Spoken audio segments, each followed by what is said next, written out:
Welcome back to the channel, everybody. Today we are looking at my third karate combat fight against former lightweight champion Edgar's Screevers. And this is a fight, I have to apologize beforehand, which just is much more boring than most of my regular fights. Something I pride myself on is high output, excitement, and usually I deliver. And guess what? Screevers does too usually. I watched this guy before, I looked at all the different options on things that he might do, and then we see this. Right from the get-go, lots of pressure, trying to force it down to the ground. Good start from him, for sure. And this is part of karate combat, getting those takedowns. What we have to really look at though, as the fight goes on, because this is honestly my first time watching the fight, aside from analyzing the extra round, which I thought I won. But still, I want to really look at these takedowns because there are legal and illegal takedowns. So that one there, he started with the double behind the legs, and then ended up changing it up, going a little higher, which might have been legal. When we watch Screevers, and I can't give away too much of my own game plan, normally I would, but a rematch is going to happen because this fight was razor close. So at some point I'm going to be rematching this dude. I don't want too much of my game plan sort of letting know what I might do in the next one. I'll scramble there. See, if it was MMA, I just pick him back up. If it was MMA, a lot more could happen there. But this for me is something which I did not train for. I watched this guy fight. I went, oh, takedowns are not a portion of his game, which are massive. And overall, I just went, he is a good striker. He's going to want to strike. We're going to put on a fantastic fight. And I told Karate Combat that this is the fight that's going to explode Karate Combat. Like, we're going to put on a battle.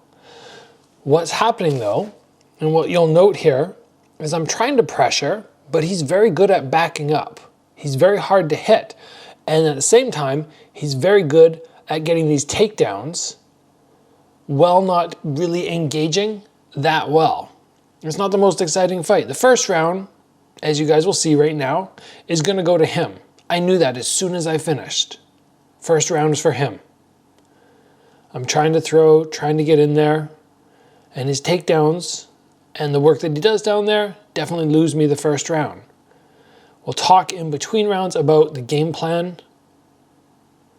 I wasn't really paying attention there. I missed what kind of takedown that was, if it was legal or not.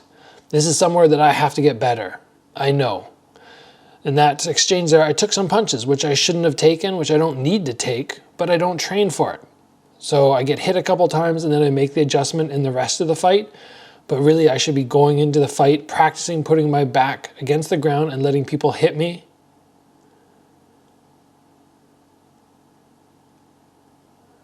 It's right there again, because I didn't train takedowns. It's hard to get everything happening the way I want. It's like the first time doing that in a long, long time. Used to do some takedowns when we were doing Muay Thai and such, but haven't done them in a while. So that round didn't even actually feel as bad as I thought it would look in the actual fight. That was a legal takedown. He was definitely allowed to do that one. That one, I don't know. It wasn't really a wrestling takedown, but they told us no double legs, no wrapping up behind both knees. So that was very questionable. So let's go through what my brother told me, because he goes, okay, you're trying to force the offense and it's not landing because he's backing up nicely. If you overforce the offense, he's getting the takedown. So he said, stand your ground, let him come to you, and then counter. Guess what? It makes for a very unentertaining fight when both guys don't want to move forward. He's waiting on me to move forward, and I'm, well, not so much right now because I'm not doing what my brother told me. I'm aggressing too much right now. But he just told me he wants me to wait. And it's very hard to get a good fight happening when both guys are not wanting to push forward. Both are waiting on the other. Trying to get some little twitches happening, but I think that's just making him more nervous about entering. Maybe I should have just stopped, gone stationary, and then waited for the counters.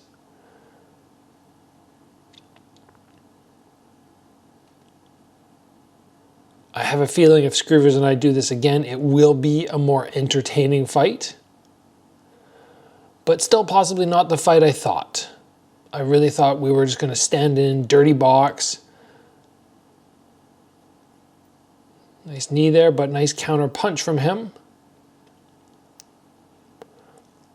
Don't remember the fight 100% after the fact, so I'm interested to see what kind of takedowns I managed to stop in the second and the third. I'm also interested to see what happens with my low kicks, because I remember the ref saying numerous times, Gabriel, you got to pick your kicks up higher. You're only supposed to go for calf, not thigh.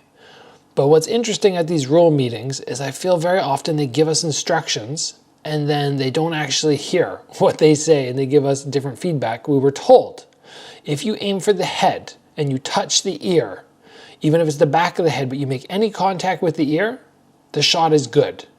Nice little 1-2 from me there. They also said, if you attack the calf and you make any contact with the knee, it is legal. If you hit the thigh and you make any contact with the knee, that is legal. As long as you touch knee or below, with any contact, you're fine. You just cannot strictly land on the thigh. So I'm going to watch very closely because I got a lot of comments from him about you got to lower the kick, but I don't think I ever just hit thigh.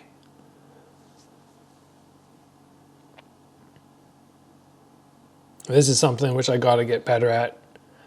I know the edge of the pit is there, and once the guy starts aggressing on you, it's very hard to stop them from taking you down because there's nothing to bounce off. You just tip over the edge as soon as your heel hits that pit wall. Something I also have to do is build a wall that will simulate the pit.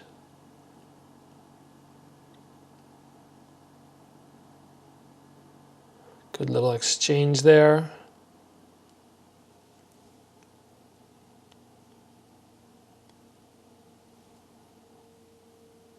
Couple shots landed. I mean, it's not the most boring fight ever, but it's definitely not my normal fight. And it's definitely a little disappointing to watch and just be in there and go, oh, you know, I know this is not a good fight. And you hear the crowd kind of getting restless and wanting more, and you want to give it to them. You just go, oh, I don't know how to do it. It's a little slide. There's lots of shots. Even when we throw, we're both throwing, but nothing massive is landing.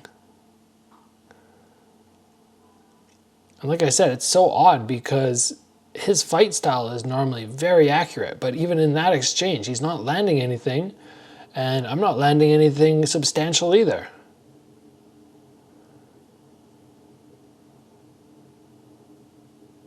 You guys might note that a lot of the karate combat guys let their belts hang down.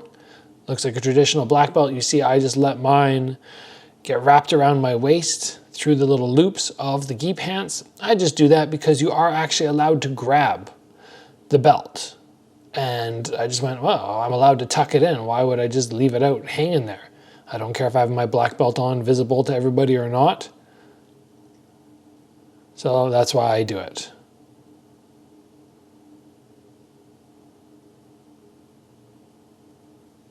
Again, we're just both waiting, even more so potentially in this round because my brother really said, you got to wait. He didn't want me to progress forward. Even that, he's probably not happy about. He's like, you got to wait. And maybe a couple times in this fight I do, as he said, it's really hard in the game plan wise where I have to attack. Otherwise, it's just zero action.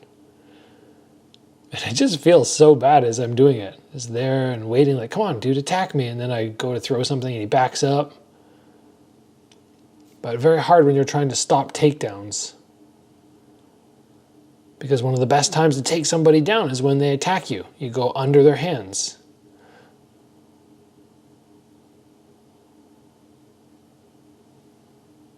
Just like that. But that looked like a single leg, which is also not allowed. I do a better job in this round, just getting my head out of the way, If this was full MMA, it might not be ideal, but all you have to do is get your head out of punching range. They can't kick you when you're on the ground. The Karate Combat rule set is a little odd, in my opinion. I know I signed up to fight for it, but the more and more I learn about the rules, the more I kind of go, okay, first of all, it's hard to find what the exact rules are. There seems like there's discrepancies from ref to ref. That was a nice counter cross from him there. Yeah, there's just some discrepancies from ref to ref, and thus not everybody seems to know exactly what the rules are. And we do rules meetings, but they just don't address every element, and it seems like it's changing. I'm pretty sure since the last time I fought in December and this time, there was a change up in the rules. See, he's grabbing my gi pants. That's why you don't want to have a belt. There's a difference in the rules about having to have knee on belly when your opponent's on the ground, and then this time they're saying, no, you don't have to have knee on belly. So it seems like it's changing, but we don't get any updates from the promotion on changes that might be happening, aside from, oh, you're allowed to throw knees now.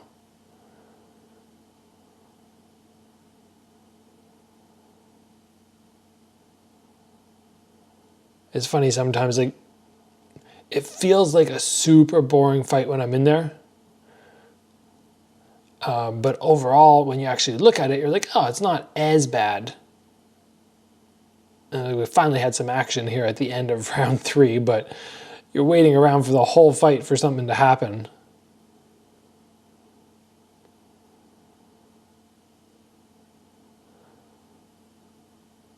Round 2 and 3, even round 1, nothing's really a blowout. That was like the best punch he landed the whole fight, and I was moving back with it, so it's nothing massive really landing or happening.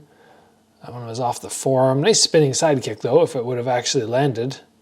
That could have hurt. See, if you see somebody come with a spinning side kick, you just keep that right elbow tucked down really tight. Keep your right hand to your head in case you accidentally mistake it and it's a spinning hook kick, and it's pretty hard for anybody to land flush. So in case you guys didn't already know, we do go to the extra round, which is right now. This round, I've already done an episode on it. It was a little bit controversial, but I kind of broke it down as opposed to commentate. Fast little outside calf kick there. Again, I'm not sure, maybe there'll be some shots in this round where I go up towards his knee. I haven't seen anything yet where I'm kicking and it looks like it's way too high.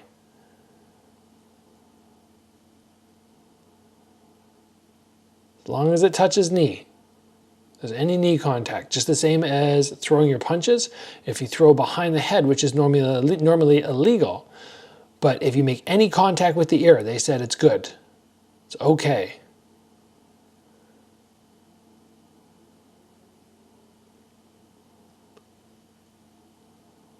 Nothing landing there. And the big thing which I was wondering about for scoring wise is, are we scoring takedowns?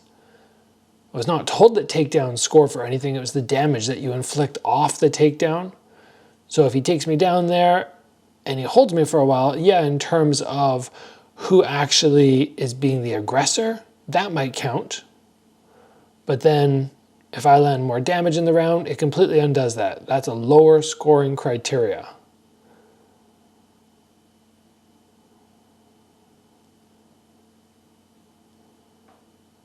I really like the background they have in here. It's just pretty cool to see a different way to present fight sports.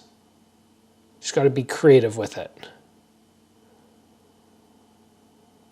I think right in here, that heel landed on his head.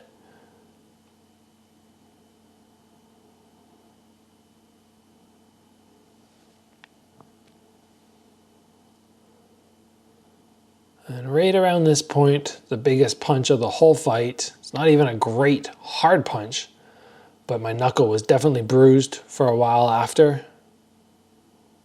I should have really run at him there and tried to make something more happen.